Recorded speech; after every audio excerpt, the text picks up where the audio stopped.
Waycross presents an election forum for U.S. Representative to Congress in the 1st District. There are 3 members running for 1 seat. They are, in alphabetical order, Steve Shabbat, Shalom D. Keller, and Michelle Young.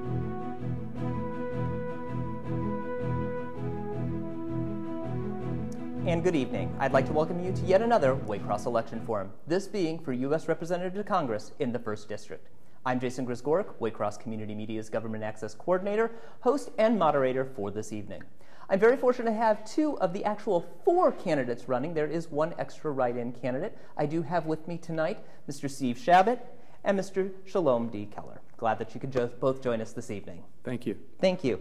Ms. Young and Mr. Kanai were furnished certified letters, and Ms. Young was to attend, but we have not heard from her since her confirmation, as well as Mr. Kanai, who never responded to our initial letter. But I am very fortunate to have 2 of the running candidates today. Very simple tonight. I am going to open the questions up first to the candidates after their 2-minute statement, and from there we will then open the phone lines and email to you, the voting audience at home. So to start out, Mr. Shabbat, I will give you the opportunity to do an opening statement for 2 minutes.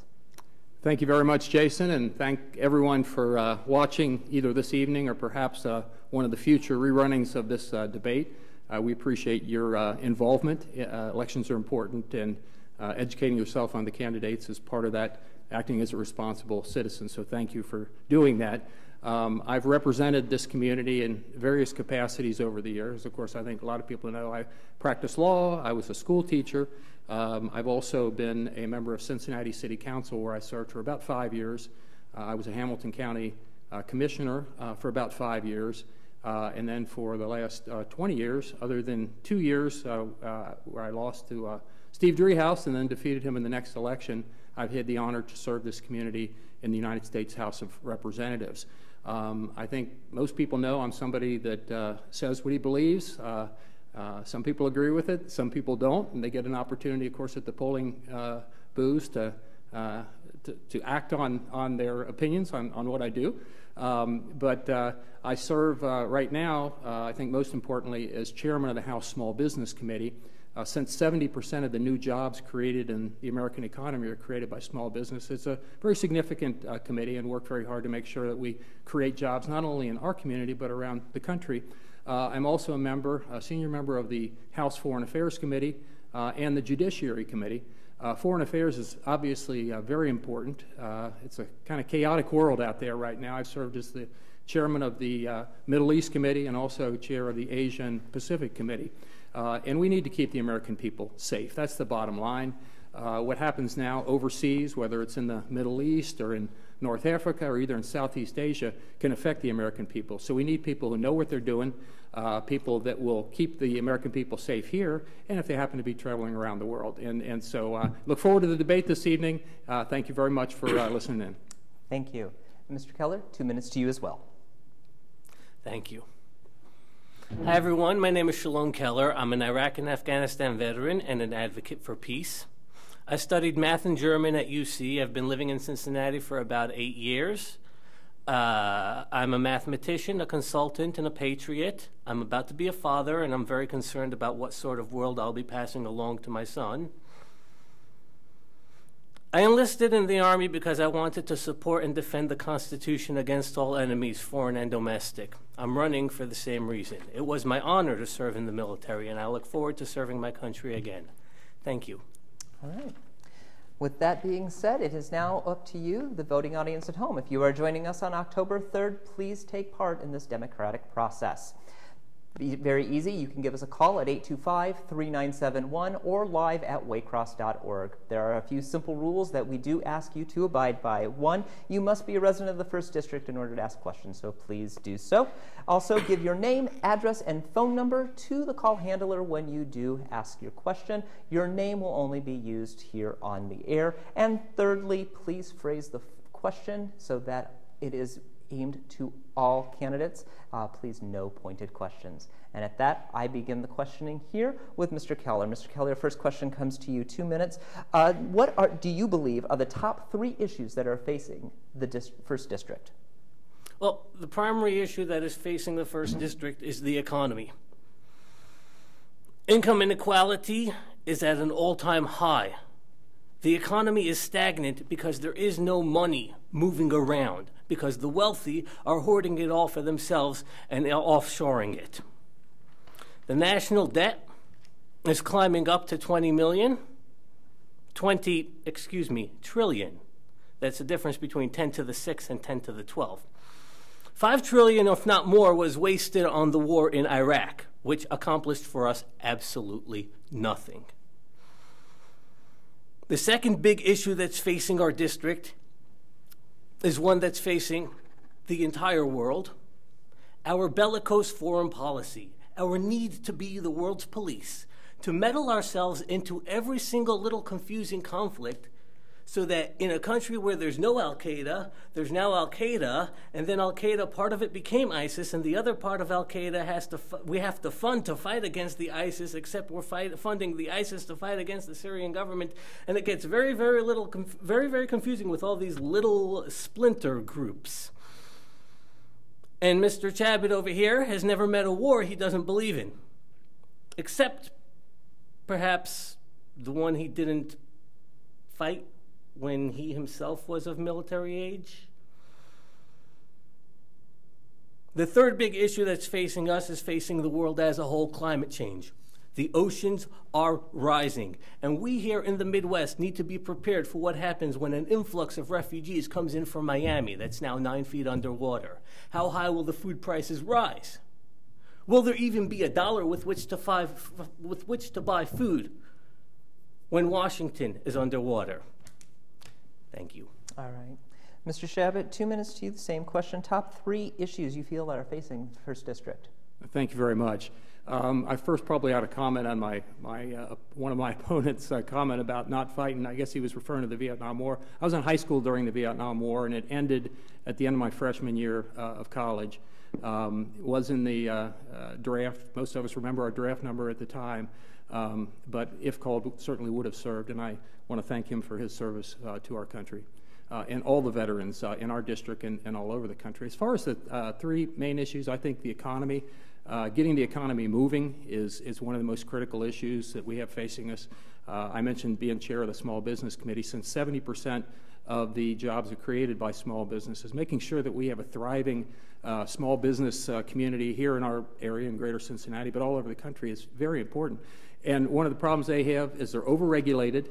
Far too much comes out of Washington telling them what to do. They have to spend time filling out a lot of paperwork rather than actually doing what they do to be successful and to hire more people. So the other problem they have is the tax code is far too complicated. We need to simplify it for them. And thirdly, they need access to capital. They need money to start a business or to expand and grow and create more jobs. So I'd say that's the main issue, is getting the economy moving again. The second issue is keeping the American people safe, whether it's here at home or whether it's overseas. Now, certainly ISIS is a significant threat locally, whether it's San Bernardino, whether it is whether it's Boston at the Boston Marathon, whether it was in Orlando, Fort Hood. There have been a lot of times that we've been hit by terrorist elements that often are inspired now over the internet overseas. That's a problem. We've got to keep the American people safe.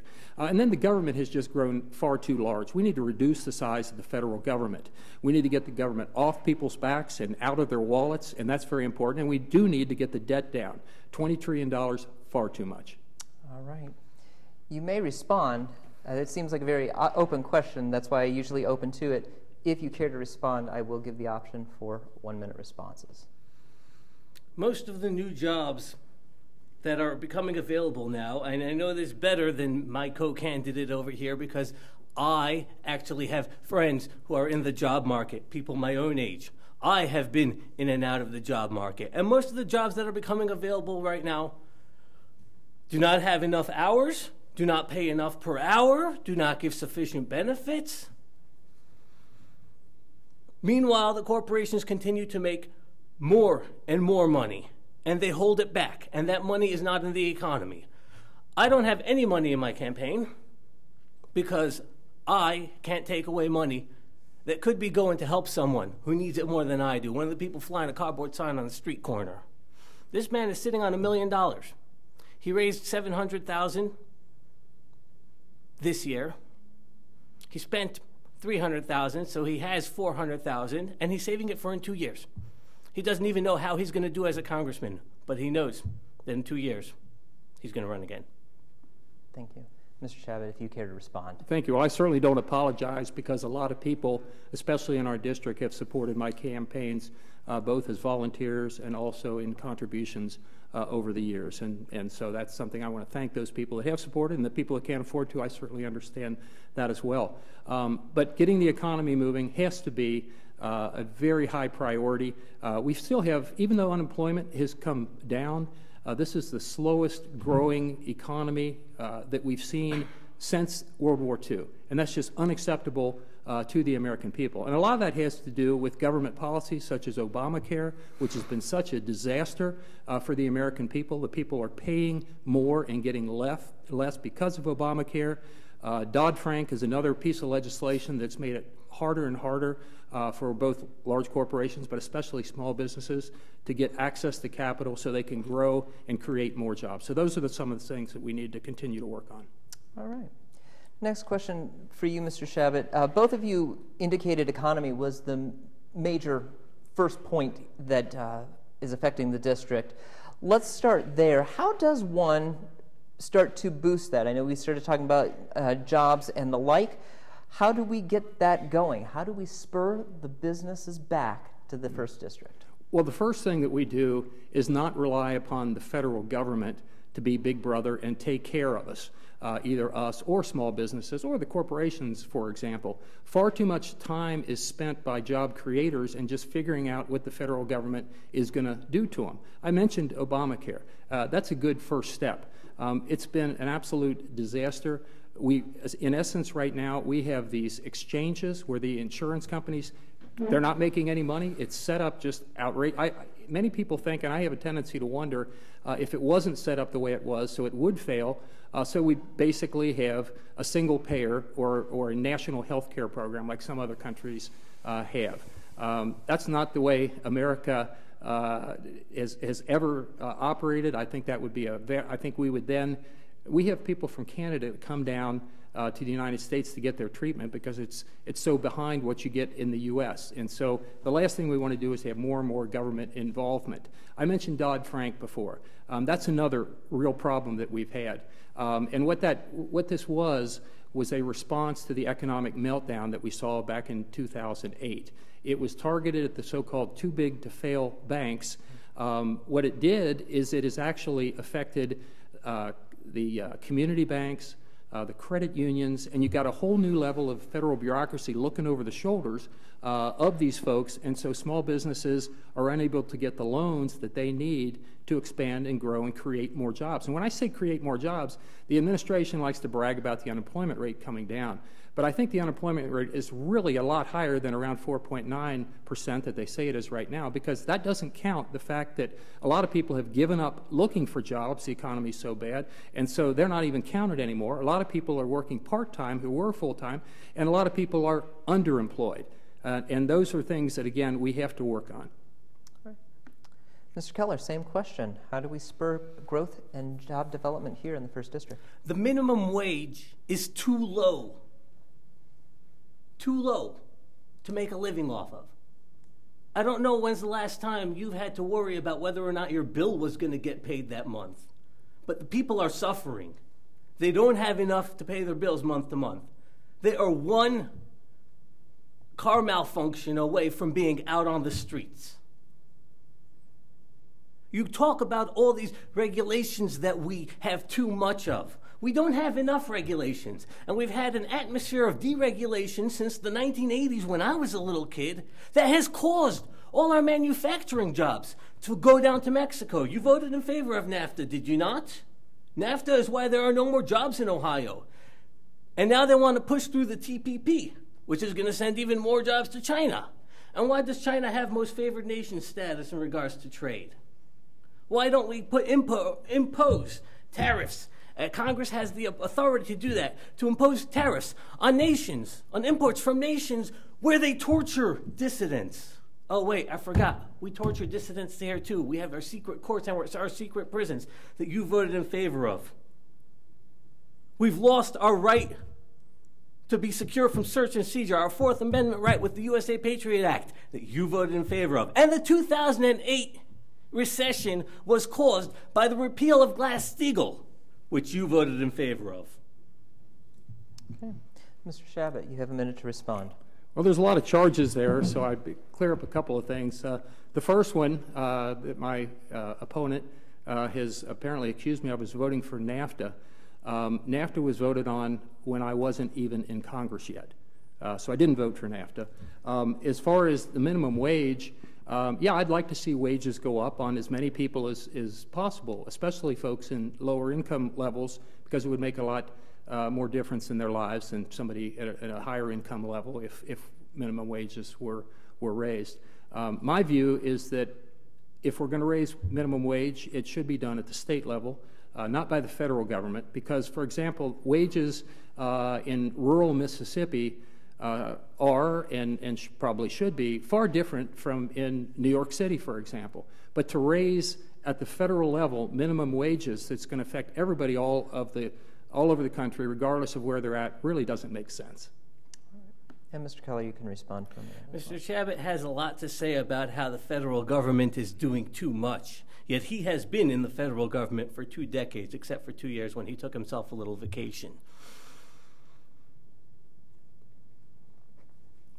What do you do in government then? If you think the federal government should not be doing anything, do you just sit around and collect a fat paycheck, $174,000? There are not very many Americans making $174,000. The median income is just over $50,000, to my knowledge. If I get elected, I will introduce legislation, and I will fight for legislation that prevents congresspersons from getting paid a penny more than the median income. You're trying to get the federal government to do less and less so that you could sit around and collect your $174,000 a year for doing nothing? All right, the next question to you, Mr. Keller, we're going to stay in the economic realm here for a little while. Do you believe the primary role of taxes is to raise funding or to alter behavior? 2 minutes to you. The primary purpose of raising taxes is to fund the operations of the government. That's why taxes have been raised ever since there have been economies of currency, going about 5,000 to 7,000 years now. The role of government is debated among the various parties. Mr. Chabot's party believes that government should do nothing unless it comes to helping their friends in the corporations.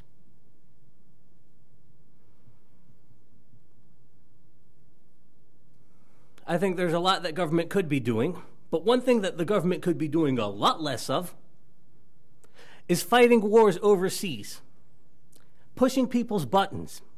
For every person that's accidentally killed by a sniper in Iraq or by a stray drone bomb in Syria, there's another 5 potential terrorists in that person's family. Blowback is the term that the CIA uses for it, when our foreign policy comes back to bite us on the behind.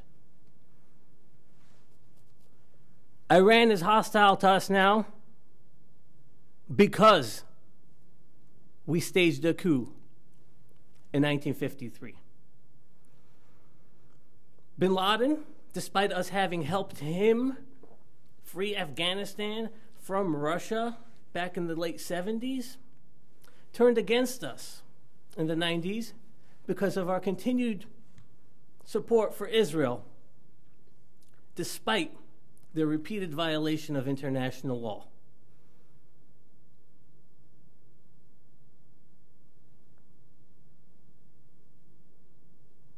Okay.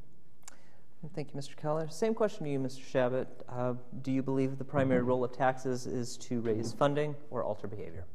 Well, the primary purpose of taxes should be to raise revenue not alter behavior, but it's over the years it's been a lot more towards altering behavior, and I don't think that's government's role. And what we need to do about the tax code is we need to make it a lot simpler than it is right now. We need to have a national debate, and there are two directions that I would prefer to go other than the cumbersome tax code that we have to deal with right now. When you're filling out your taxes, you're dealing with something that if I had brought the tax code here this evening, and I didn't, would stack up about this high. It would be 8 Bibles thick. Money Magazine used to do a thing every year where they used to get 50 tax experts. And they give them a hypothetical set of facts, and they'd ask them to come up with how much did this taxpayer owe, and they'd get 50 different answers because nobody understands it, and you shouldn't have to hire an expensive attorney or accountant to figure out what taxes you go. So I'd prefer to go in one of two directions. I think we ought to go to a flatter, simpler, fairer type of tax that's much more understandable, or I think we ought to get rid of the income tax code and the IRS altogether and go to a sales tax. Now, I'd like to say we're close to one or the other. We're not. This is something that I'd like to see Congress and our presidents, I'd like to see this discussed in this campaign, although a lot that we've seen discussed, you're kind of embarrassed if your children, or now in my case, a grandchild, are watching this stuff. But this is a national debate that we ought to have. I'd also think that our federal inheritance tax, where after you've paid taxes during the course of your life, the federal government can take up to 55% of what you have. That's something that we ought to do away with altogether. And we ought to make the IRS a heck of a lot more user-friendly organization than it is right now. Oftentimes you're held on the line for a long, long time, and oftentimes they don't answer your questions. The IRS needs to improve dramatically. Great. Mr. Keller, you have a minute to respond. Rich, clueless, out of touch, old, and bad at math. The flat tax affects the poor far more than it does the rich. If everybody has to pay 30% of their income, then the person making $500 a month pays a lot more of their food and clothing and shelter money than the person making $1 million a month. The flat tax would benefit the ultra-rich far more than it would benefit the everyday member of the working class, or the middle class, or even the upper middle class. And a sales tax, too, would affect the poor more than the rich, because the rich have all that extra money, then instead of using it to buy stuff, they keep it in the bank. We need to lower the tax burden on the poor. Mr. Shabbat, a minute to respond as well. Well, my opponent apparently wasn't listening. I didn't say flat tax. I said a flatter, simpler, fairer type of tax. And when you have that type of tax, you don't tax people at very low income levels who are generally not paying federal income tax now and wouldn't be paying federal income tax later. But what the fact is that people right now believe, and I think it's true, that the whole tax code is far too complicated. And in the case of small businesses, for example, they have to spend an inordinate amount of time and money for accountants and attorneys rather than doing their own job and improving their businesses so that they can create more jobs for more people right now. And that ought to be our principal goal, whether it's taxes or anything else, is making sure that there are jobs out there for people who really need it. That's people coming out of college, that's people at middle income levels, that's people at lower income levels. And in order to do that, we've got to get this tax code under control. It's just cumbersome, it's overwhelming, and it needs to be changed dramatically. Mr. Shabbat, next question comes to you, still in that economic realm. We've talked about the budget. We've mentioned just bits and pieces of it, but let's delve a little bit deeper. What specific actions would you support to reduce and or to eliminate the budget deficit? Well, we got too much waste in Washington. The phrase that you hear a lot thrown out is waste, fraud, and abuse. And yeah, we ought to get rid of that, but everybody says that. Some particular instances of this, the XM Bank is something that we got some criticism. My opponent talks about, oh, he's in with the corporations and the big business folks. GE locally here is mad at Congressman Wenstrup from the 2nd District and myself from the 1st District because we don't think that taxpayers ought to be subsidizing large corporations when they're selling their products overseas. Do we want them to sell their products overseas? Absolutely. That creates more jobs here. But there's a little known, unless you're in that area of business, something called the Ex-Im Bank. And in general, what happens is if one of these large corporations wants to sell their products overseas, it can be risky.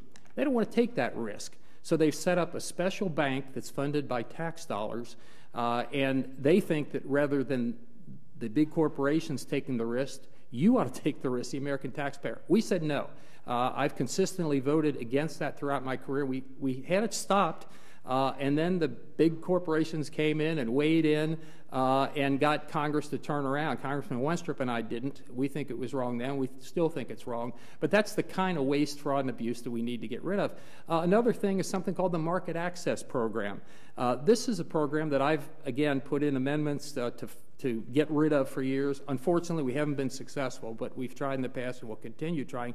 This is a program where, again, they want to sell their products overseas, but they want the American taxpayer to pay for the marketing of this. Again, do we want them to sell their products overseas? Absolutely. Should the American taxpayer be on the hook for this? Absolutely not. The people that are going to get the profit ought to be paying for that, not the American taxpayer. Excellent.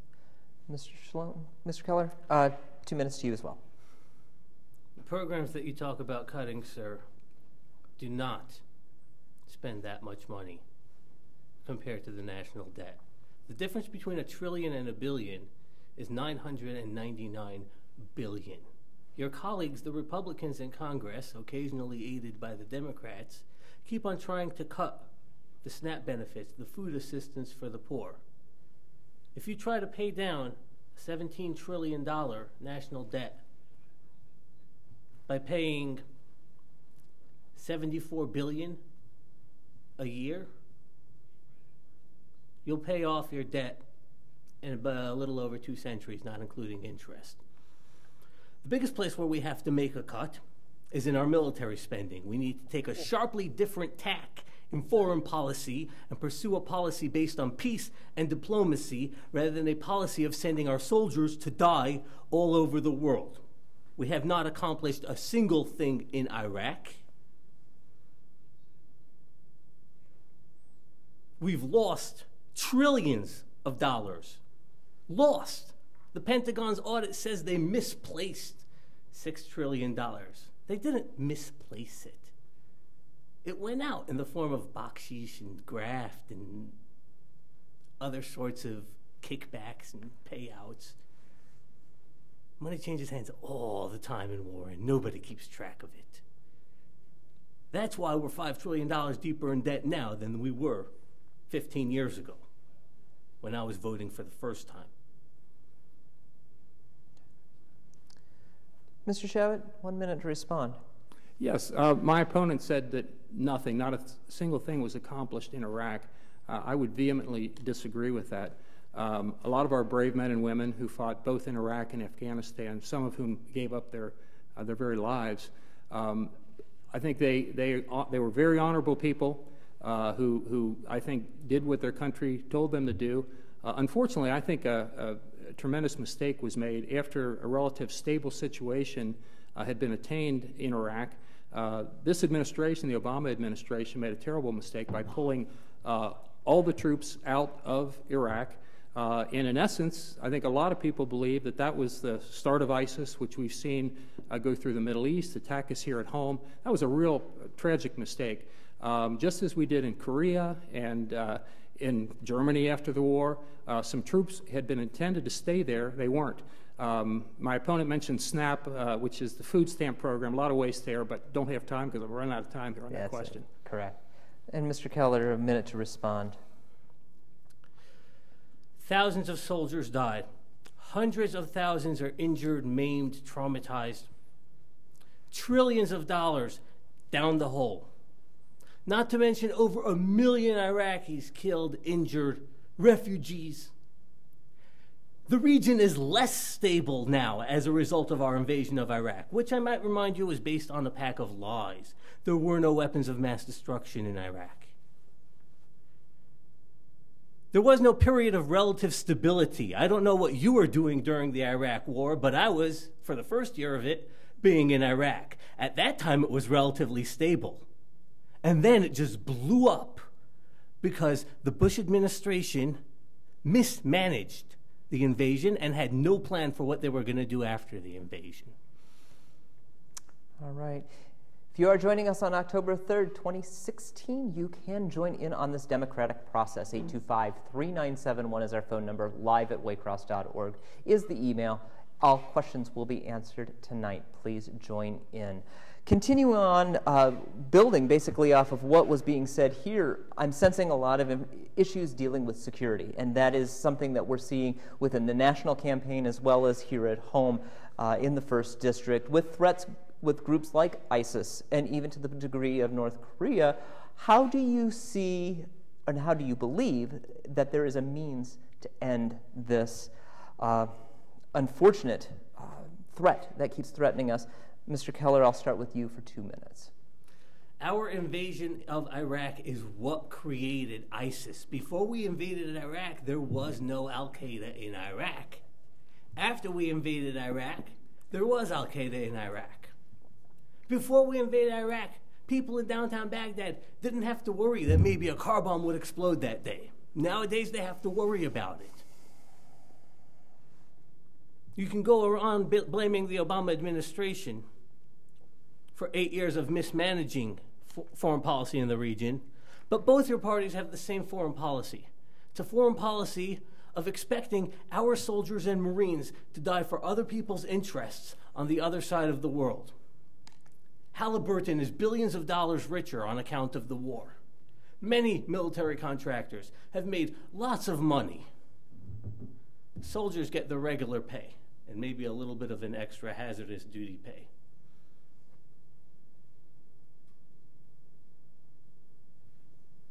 Don't patronize me. Don't sit there and talk about the sacrifice made. When you were a young man, you had more important things to do than voluntarily go down to your local recruiting office, like I did 9 months before September 11, to enlist. You've never served. You don't know what it's like to serve.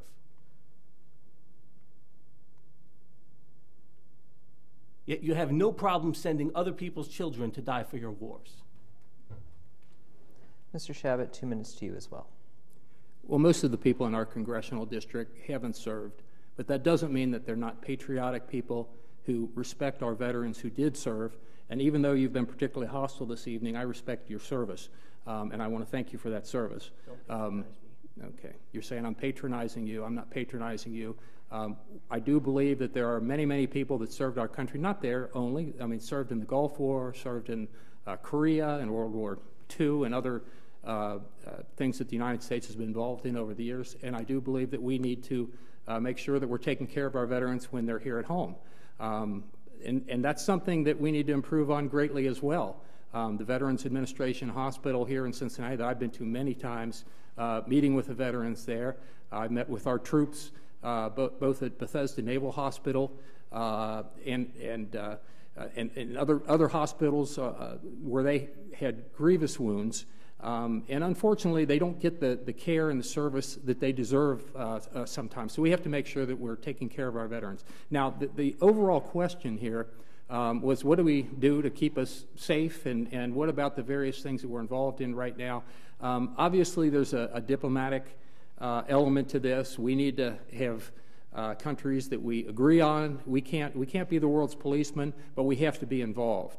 Leading from behind, when the United States is in that role, that doesn't work. So the United States does have to be actively involved. There's diplomacy involved, but you also have to have a military that hopefully you don't have to use it if Russia or other countries fear us. And right now, one of our problems is this president has been hollowing out our military. He's talking about cutting back our troop levels to levels that they were pre-World War II. We now have the smallest Air Force that we've had since we had an Air Force. Ronald Reagan was talking about a 600-ship Navy. We're down to less than half that right now, so we have to support our military. Okay. Mr. Keller, a minute to respond.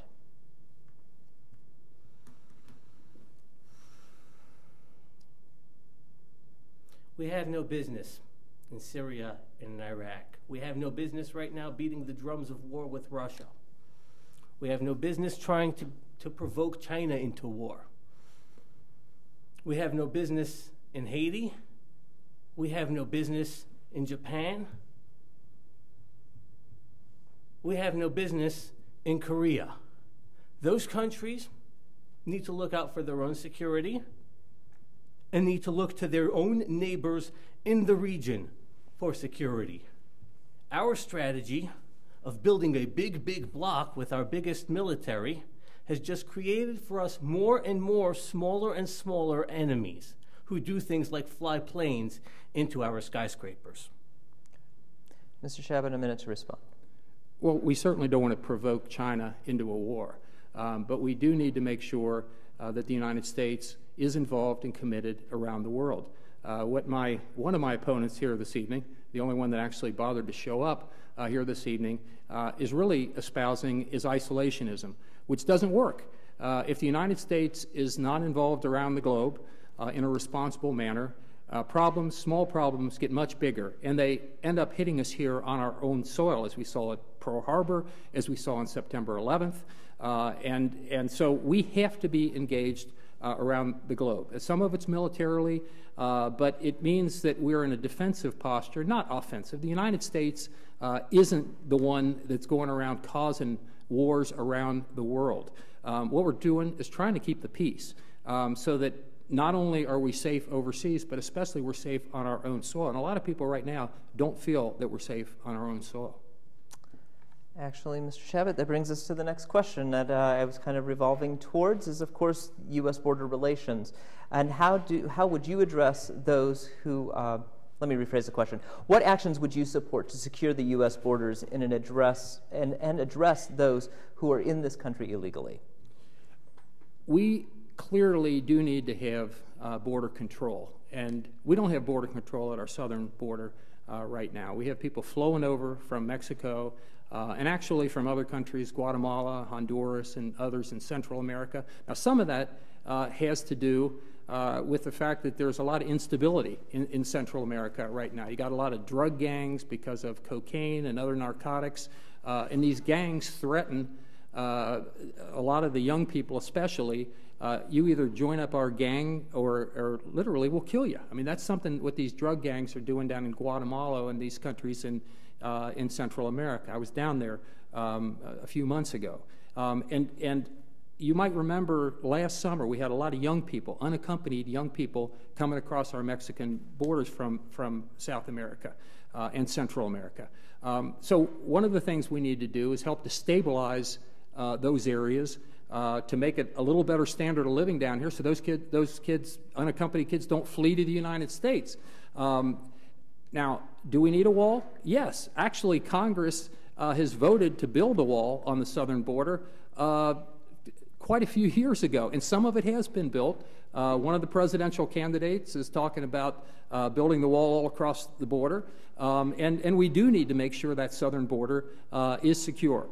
We need to have intelligence on who's coming across the border, because nowadays ISIS-connected people, Al-Qaeda-connected people can be part of that flow from our southern border into the United States, as well as drugs and those types of things. And that's one of the problems with Syria, is that a lot of that instability in the Syrian area has gone into Europe, and the Obama administration is talking about bringing tens of thousands of people here into the United States.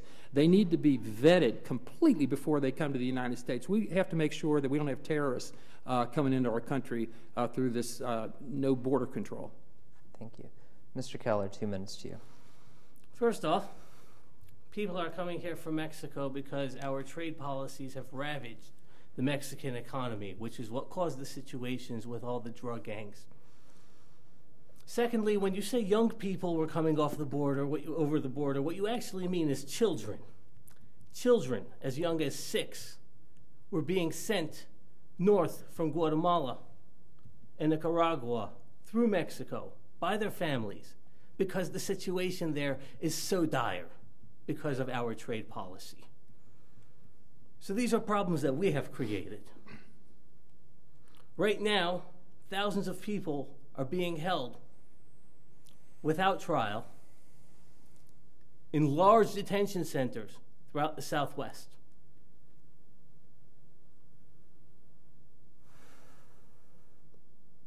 Unless you're Native American, your ancestors were immigrants too. My mother came here when she was 18. She married my father. My father was born here. His father was born here. His father came over from Europe fleeing persecution by gangs, not of druggies, but of Cossacks. And America welcomed them with open arms. And that is what makes the mosaic of the American culture, is our willingness to welcome immigrants with open arms. On the Statue of Liberty at the base, there is inscribed a poem. It doesn't say "get out." Thank you. 1 minute to respond, Mr. Shabbat, as well. Well, it sounds like one of my opponents again here. The other two didn't bother to show up, but apparently he's for open borders, which I think would be a big mistake for our country. He mentions these are children as young as 6, and there were a few children, but they were overall, most of them were teenagers and young people in their 20s, and mostly males. That's who most of these people were coming up from, mostly Central America, not this past summer, but the summer prior to that. And most of those people have been spread all over the country, oftentimes with not great job skills, and oftentimes end up receiving, the taxpayers are paying for it, free health care, Section 8 housing, food stamps, and a whole range of other things. And a lot of them end up joining drug gangs here in this country, and that's very divisive. We do need to be a welcoming country when it comes to legal immigration. Folks come from all over the world. It's illegal immigration that a lot of us have a problem with.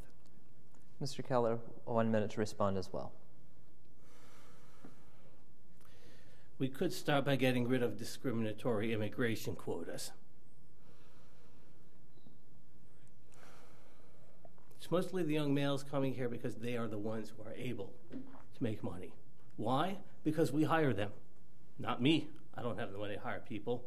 But they get hired at below minimum wage, taking away the jobs from Americans.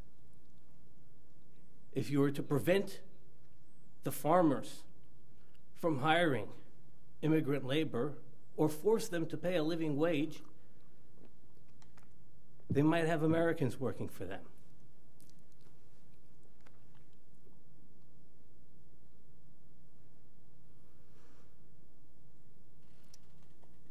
Okay. I'm going to actually, the next question will be going to you, Mr. Keller. Because we have a little bit of time left, I want to reduce the number of minutes to the question, so it will be a 1 minute response, 1 minute question, 1 minute response, back and forth, so I can get the last 2 questions in, so I can give you a good enough time for a positive closing statement. Mr. Keller, let's go to the area that we have not gone to, which is energy, something that is affecting us all. What specific actions would you support to address the country's energy policies and our ultimate reliance on foreign oil? Mr. Keller, a minute for you to respond. Fossil fuels are burnt to create energy, which spews carbon into the atmosphere. As carbon builds up, more sunlight gets trapped within the atmosphere, causing the ice caps to melt, causing the oceans to rise. We need to act now to stop our coastal cities all over the world from being flooded. Realistically speaking, we need a national mobilization on a level that we have not had since the Second World War.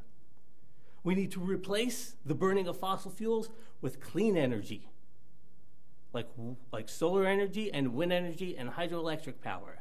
And that could give people in our economy many jobs and help jumpstart the revitalization of our economy. Mr. Shabbat, 1 minute to respond. Well, unfortunately, we're too dependent on foreign sources of energy, and we need to do something about that. I believe we need an all-of-the-above strategy, which means that, yes, we support wind and solar and geo and biomass and a whole range of more alternative sources of energy, But we still do need oil and coal and other sources of energy which are more tradition. Some people call them fossil fuels.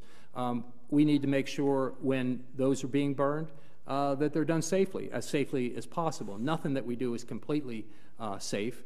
For example, we have coal and we have miners that die in coal mines. We have people that get black lung. We have to make sure that those programs that are funded to protect people, for example, that have black lung are fully funded. So we do need to make sure that we have an energy problem. Too often in Washington, we ended up in a lot of finger pointing and not accomplishing nearly as much as we have that we should accomplish. Fortunately, a lot of it is in the private sector where we've seen a lot of the advances in recent years, not the government. Mr. Keller, a minute to respond as well.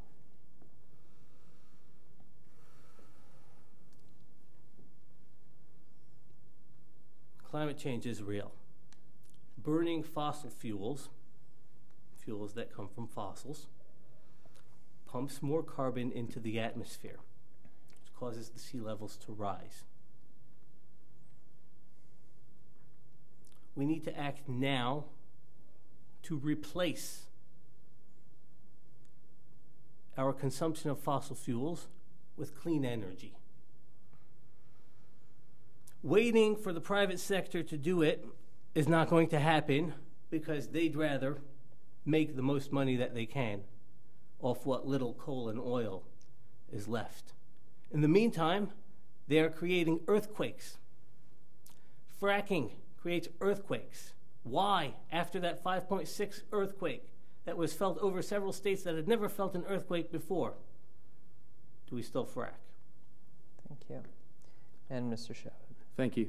Fracking is one of the reasons that we've seen an uptick in American energy in recent years. We've seen a lot of jobs created, especially in eastern Ohio, in West Virginia, in Pennsylvania, and things. You have to make sure that you're doing things in a logical, reasoned, common sense manner. And when it comes to fracking, you have to make sure that all the safety requirements are met as well. A couple of things that this administration, I think, has made real critical errors on. One thing was blocking the Keystone pipeline. Most of the Republicans in the House and a lot of the Democrats thought that the administration should move forward on that. Unfortunately, the president vetoed it. We didn't have the votes to override that veto, but that would have been oil and a lot of jobs here in our country. It was shale. And the other area besides that is not allowing a refinery to be built in this country in the last 40 years. Even if we have the oil, we can't refine it quickly enough. All right. This will be the last question of the night before closing statements. This comes to you, Mr. Shabbat. Despite what happens in November, whichever way it goes presidentially, and whoever takes the position here from tonight's debate, obviously this is going to be a kind of a reset button, a new world when we come to November 9th, Wednesday morning, we'll see something new. However, that still means you have a job to do. And what do you believe is the first priority of the U.S. government, and how do you prepare to support that? Well, the first priority is to keep us safe. And that means making sure that we're not subject to an enemy attack, whether it's North Korea, for example. Right now you have a madman over there that has not only access to nuclear weapons, but has them and has them built. And in the very near future, our West Coast will be able to be targeted because they're making smaller and smaller the nuclear devices that they could fit on a missile. And they're shooting missiles off over our allies, South Korea and Japan, and pretty soon they're probably going to have nuclear weapons on that. Now, we've tried to work with China. We've tried to work with Russia and other countries to keep North Korea in the box. It hasn't worked very well. But that's probably one of the biggest examples that we have right now where our very existence is at risk, and we need to be cognizant of that. Mr. Keller, same question. Well, frankly, if Ms. Clinton is elected president and I am in Congress, I will work on impeaching her because she violated OPSEC. She did not keep careful account of sensitive government information. every soldier, every Marine knows that you don't give up on your guard duty. You don't shirk your duties. But if I'm elected, on my first day in government, I will work on taking a sharp new tack in the entire direction of our government. And I will work with whoever else gets elected to Congress to ensure that we have a more peaceful foreign policy, that we are addressing the catastrophic global emergency that is climate change, that we are pursuing a more peaceful foreign policy, and that we are taxing the wealthy to put more money into our economy. Mr. Shabbat, you have a minute to respond.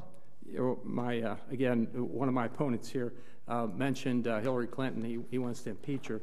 I would urge you to go on, one of my sites that we have where we have the actual footage of me cross-examining Hillary Clinton, also cross-examining the FBI Director Comey or Attorney General Loretta Lynch, because I think that Hillary really did do something that is pretty profoundly destructive to the United States when you look at what she did with the emails and put sensitive information at risk. So that is a concern. But again, back to the question of the most important things we have, and I mentioned security, especially with respect to North Korea, but the American economy. We have got to get this economy moving again so that we can get anybody who wants a job back to work. And those people that are working but are underemployed, that they can move up the ladder so that they can support themselves and their families to the best degree possible.